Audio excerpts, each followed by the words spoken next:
The high tide has finally gone down.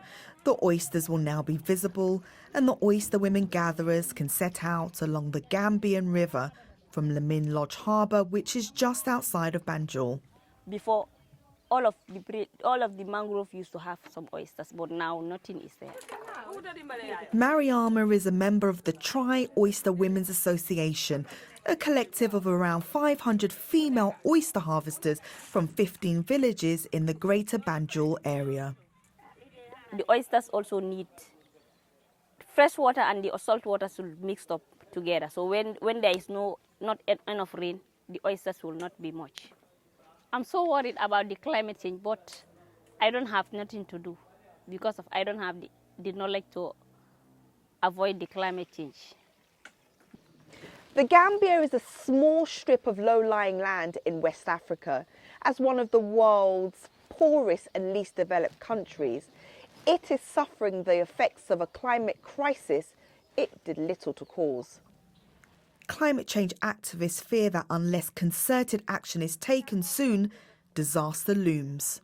We're facing high temperature rises, less rainfalls, it's changing the whole rain pattern, and we're looking at the mangroves dying due to high salinity rises. So what we're looking at, how do we find maybe scientific models or industrial models or equipments that could be able to help people track the salinity level in these rivers, that could be able to guide our planting processes.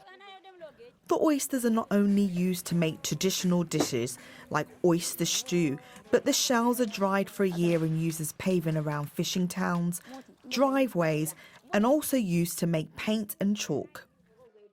Customers at Tipper Garage Market are noticing the price of oysters are creeping up. How much is the cup? The cup is $60. Oh, that's too expensive. There are a number of factors playing a part in the scarcity of oysters: pollution, more women entering the business, increasing coastal populations, which are leading to more urbanization, and mangroves being cut down and converted to agriculture and timber harvesting. The fisheries industry contribute 12% of the Gambia's GDP and is the third largest sector in the country after agriculture and tourism, and the livelihoods of well over 300,000 Gambians depend on it and its related activities. The government says they are actively trying to mitigate the impact of climate change. That we encourage women VDCs, that is community development committees all over the country, to get back and rejuvenate the forest. Tree planting comes in as a buffer zone for absorption of carbon dioxide. As COP27 approaches, these women are looking at leaders around the world for solutions to help avert a climate change disaster.